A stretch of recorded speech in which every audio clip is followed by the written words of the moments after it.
Hello students, तो आज हम एबनॉर्मल मॉलिक्यूलर मासेस के बारे में डिस्कस करेंगे। ठीक है, तो हमने जो एबनॉर्मल मॉलिक्यूलर मास है इसकी डेफिनेशन हम ऑलरेडी पढ़ चुके थे। ठीक है, हमने डेफिनेशन में इसकी क्या पढ़ा था, जो एबनॉर्मल मॉलिक्यूलर मास क्या होता है, जो हमारा मास कोलिगेटिव प्रॉपर्टी से निकालते हैं हम लोग, जो हमने किससे निकाला था, कोलिगेटिव प्रॉपर्टी से।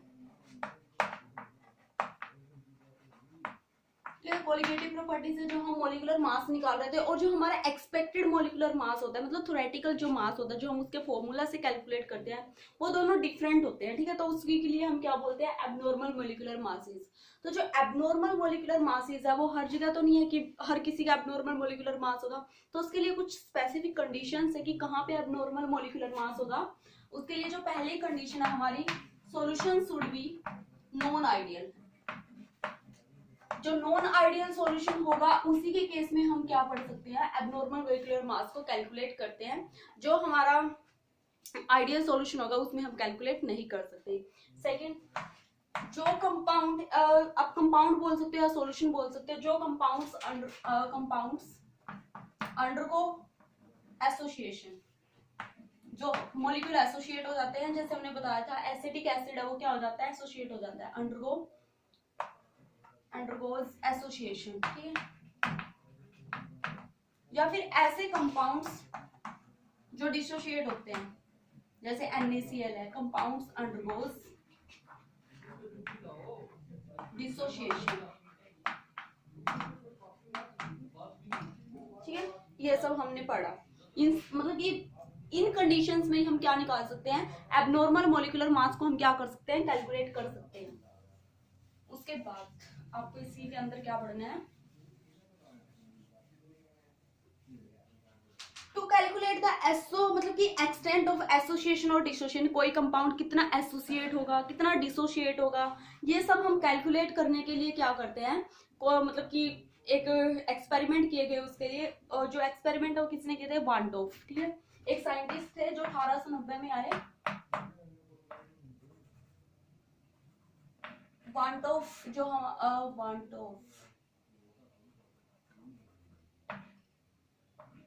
वांटोफ थे, एक साइंटिस्ट हैं। ठीक है, 1890 में आए।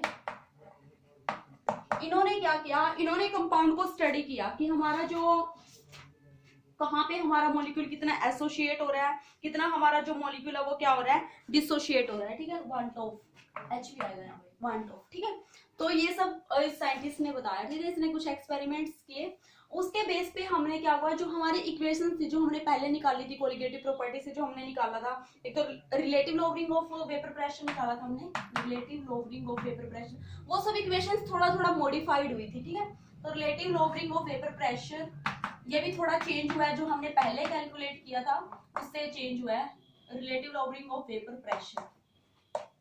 तो ये P नोट माइनस PS ये हमने किसके बराबर निकाला था, x2 के बराबर हमने कैलकुलेट किया था। This is for ideal solution, but यहाँ पे एक जो इसको हम बोलते हैं वांटोफ फैक्टर। ठीक है, जो हमारा ये जो भी क्वांटिटी यहाँ पे वांटोफ फैक्टर I से डिनोट किया जाता है, इससे मल्टीप्लाई किया जाता है। जो हमने relative depression in freezing point पढ़ा था, उसके लिए जो हमारी इक्वेशन थी वो क्या थी, del F is equal to delta F is equal to KF into M। तो इसके आगे भी I से मल्टीप्लाई करेंगे, सारी हमारी मॉडिफाइड इक्वेशन लिख रहे हैं। बॉइलिंग पॉइंट के लिए TB था, तो यहाँ पे I K भी M हो जाएगा। ठीक है, एक और हमने पढ़ा था, क्या पढ़ा था, ऑस्मोटिक प्रेशर के बारे में पढ़ा था। ठीक है, ऑस्मोटिक प्रेशर की जो इक्वेशन थी वो क्या थी, pi is equal to N/V RT थी। ठीक है, तो यहाँ पे भी हम क्या करेंगे, I से मल्टीप्लाई करेंगे। ये चारों हमारी 1 2 3 4 चारों इक्वेशंस क्या है ऑस्मोटिक प्रेशर के लिए, ये 4 इक्वेशंस थी, ये हमारी मॉडिफाइड वे में आई बाय यूज ऑफ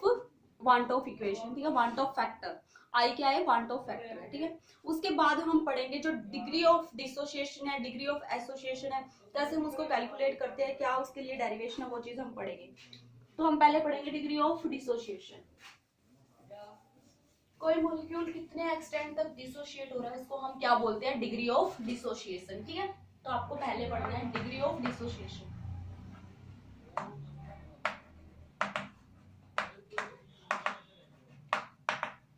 इसको हम डिनोट करते हैं अल्फा से। ठीक है, डिग्री ऑफ डिसोसिएशन को किससे डिनोट किया जाता है, अल्फा से। हम क्या मान लेते हैं, एक तो आपको ये पता होना चाहिए जो वांट ऑफ फैक्टर है उसकी वैल्यू, सॉरी इससे पहले एक चीज आई, जो वांट ऑफ फैक्टर है इसकी वैल्यू जो क्या होती है हमारी, जो हमारी एक्सपेरिमेंटल वैल्यू है कहाँ से आएगी, जो हमारी एक्सपेरिमेंटल वैल्यू कोलिगेटिव प्रॉपर्टी से आएगी ना, experimental value of colligative property जो हमने एक्सपेरिमेंट करके निकाली, उसके बाद डिवाइडेड होता है कैलकुलेटेड प्रॉपर्टी, जो हमने वैल्यू कैलकुलेट किया, जो हम मतलब कि थ्योरेटिकल निकालते हैं कैलकुलेटेड वैल्यू, ठीक है, ऑफ कोलिगेटिव प्रॉपर्टी, ये हमारा वांट ऑफ फैक्टर होता है। इसको अगर हम दूसरे वे में बोल रहे हैं तो क्या बोल सकते हैं, एक्सपेरिमेंटल को हम क्या बोल सकते हैं, ऑब्जर्व, जो हम ऑब्जर्व कर रहे हैं ऑब्जर्व वैल्यू, और ये क्या होती है हमारी नॉर्मल वैल्यू, कैलकुलेटेड को हम बोल देते हैं नॉर्मल वैल्यू। किसी भी वे में आप इस इक्वेशन को लिख सकते हो, ठीक है, वांट ऑफ फैक्टर को कैलकुलेट करने के लिए हमारा। इसके बाद हमें पढ़ना है डिग्री ऑफ डिसोसिएशन, ठीक है। डिग्री ऑफ डिसोसिएशन में हम क्या बता सकते हैं कि ये फ्रैक्शन होता है, ये क्या होता है, डिग्री ऑफ डिसोसिएशन क्या होता है, फ्रैक्शन होता है कि टोटल जितने मॉलिक्यूल्स थे उसमें से कितने मॉलिक्यूल आपके डिसोशिएट हुए, उसको हम बोलते हैं डिग्री ऑफ डिसोसिएशन। तो जो डिग्री ऑफ डिसोसिएशन है उसको हम डिनोट कर रहे हैं अल्फा से, तो ये क्या होता है number of moles dissociated, moles या मॉलिक्यूल कुछ भी ले सकते हो आप, डिवाइडेड बाय में टोटल नंबर ऑफ मोल्स, ठीक है। तो हम इसके इसी से हम डेफिनेशन बना लेंगे, आपको फॉर्मूला याद रखना है। जो डिग्री ऑफ डिसोसिएशन है वो क्या होती है, it is the fraction of number of moles dissociated divided by total number of moles, ठीक है। इससे हम क्या कर सकते हैं, इसको डिफाइन कर सकते हैं, हमारा डिग्री ऑफ डिसोसिएशन होगा। हम इसको एक एग्जांपल के थ्रू करके निकालते हैं। जो अल्फा है वो कैसे निकालेंगे, हम क्या मान लेंगे, मान लो हमने एक मॉलिक्यूल लिया, ठीक है, वन मॉलिक्यूल हमने लिया, 1 मोल ले लिया मॉलिक्यूल का, उसको हम क्या कर रहे हैं, डिसोशिएट कर रहे हैं, क्या कर रहे हैं, डिसोशिएट। एक जनरल बात कर रहे हैं, जैसे ए मॉलिक्यूल का मान लो हमारा, वो टूट रहा है, किसके अंदर टूट रहा है, वो मान लो N1B N2C ऐसे टूट रहा है। जो N1 N2 है आगे जो आए हुए हैं, इसके जब हम कुछ भी हो सकता है आगे तक इसको ऐड करते हैं तो हमारी जो वैल्यू आती है वो क्या आती है, N वैल्यू आती है, ठीक है। तो हम क्या मान रहे हैं, मान लो हमने 1 नंबर ऑफ मोल ले लिया, ठीक है, 1 नंबर ऑफ मॉलिक्यूल ले लिया, उसके बाद हम थोड़ी देर बाद जब ऑब्जर्व करते हैं तो हमें 1 माइनस अल्फा अनडिसोशिएट मिलता है। ये क्या है, अनडिसोशिएट, ठीक है। और एन अल्फा मॉलिक्यूल्स और दिखते हैं हमें, नंबर ऑफ मोल्स और ऑब्जर्व होते हैं हमें, ठीक है। तो ये टोटल हो जाएंगे हमारे, जो टोटल मोल्स कितने हैं इन दोनों को ऐड करो, 1 minus alpha plus N alpha, ठीक है। इसको सोल्व कर लो, 1 इसको इसके पास में लिख लो, प्लस प्लस वाली वैल्यू आके इकट्ठा कर लो, 1 plus N alpha minus alpha, 1 plus यहाँ से अल्फा कॉमन एन माइनस 1, ठीक है। ये हमारे क्या आ गया, टोटल नंबर ऑफ मॉलिक्यूल्स आ गए, ठीक है। क्या हमारे टोटल नंबर ऑफ मॉलिक्यूल्स है। इसके बाद जो हम कोलिगेटिव प्रॉपर्टी ऑब्जर्व करते हैं वो क्या होती है, इसके डायरेक्टली प्रोपोर्शनल आती है। जो हमारी कोलिगेटिव प्रॉपर्टी है ना, कोलिगेटिव प्रॉपर्टी डायरेक्टली प्रोपोर्शनल आती है जिसके 1 प्लस अल्फा एन माइनस 1 के, ठीक है। इसके क्या आती है हमारी, डायरेक्टली प्रोपोर्शनल आती है। और किसके डायरेक्टली प्रोपोर्शनल है, जो हमारी कोलिगेटिव प्रॉपर्टी है 1 की, क्योंकि हमारा जो टोटल मॉलिक्यूल था वो तो क्या था, 1 था ना, तो उसके भी डायरेक्टली प्रोपोर्शनल है, उस पर डिपेंड कर रही है, ठीक है। इसके भी डायरेक्टली प्रोपोर्शनल है 1 के, ठीक है। तो आप कैसे इसको निकालोगे, आप इसको क्या कर सकते हो, वांट ऑफ जो फैक्टर आपका आई कैसे निकालोगे आप, आई क्या था आपका पता ही, आपको जो ऑब्जर्व था और जो आपने टोटल लिया था, ऑब्जर्व आपकी ये वाली चीज आई है, क्योंकि आपने कितना डिसोशिएट हुआ, कितना अनडिसोशिएट रह गए, ऑब्जर्व था और ये टोटल था। तो आप आई की वैल्यू कैसे निकालोगे, आई में हम पहले क्या लेते हैं, ऑब्जर्व, जो आपको ये वाला मिला है 1 plus alpha N minus 1 divided by total कितना था 1। अब इसको अरेंज करूंगे, आप सोल्व करोगे, यहीं से हम अल्फा की वैल्यू निकालेंगे, इसी इक्वेशन से हम अल्फा की वैल्यू निकालेंगे। तो यहाँ से आप क्या करोगे, ये वाली क्या हो जाएगी, cross multiplication, i is equal to 1 plus alpha N minus 1, ठीक है। i ये 1 प्लस है, इधर आके माइनस था, i minus 1 is equal to alpha N minus 1। Alpha की वैल्यू क्या आ जाएगी, i minus 1 divided by N minus 1, this is equal to alpha, तो ये हमारी अल्फा है। एक तो इस टर्म में आप अल्फा को लिख सकते हो, अल्फा ये इंपॉर्टेंट फॉर्मूला आपको याद रखना, न्यूमेरिकल बेस पे पूछा जाता है। i-1 divided by n-1 it is equal to alpha.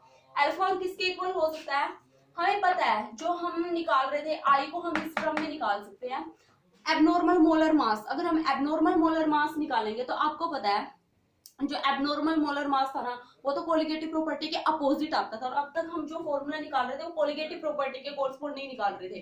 तो यहाँ पे जो कोलिगेटिव प्रॉपर्टी के उसमें हम आई को क्या लेते थे, ऊपर हमारी एक्सपेरिमेंटल वैल्यू थी, नीचे कैलकुलेटेड। अब की बार हम क्या करेंगे, इसको उल्टा कर देंगे, ऊपर हमारा कैलकुलेटेड मास और नीचे हमारा ऑब्जर्व्ड मास। ठीक है, ये हमारा आई आएगा।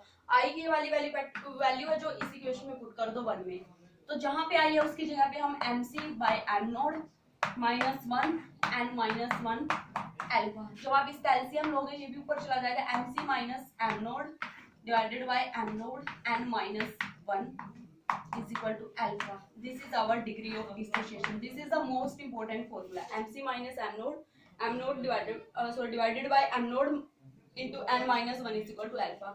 तो ये आपका डिग्री ऑफ डिसोसिएशन का क्या है, इंपॉर्टेंट फॉर्मूला है। आगे हम कल डिस्कस करेंगे, कल हम क्या पढ़ेंगे, डिग्री ऑफ एसोसिएशन के बारे में पढ़ेंगे। ठीक है, आज के लिए इतना ही। Okay, thank you.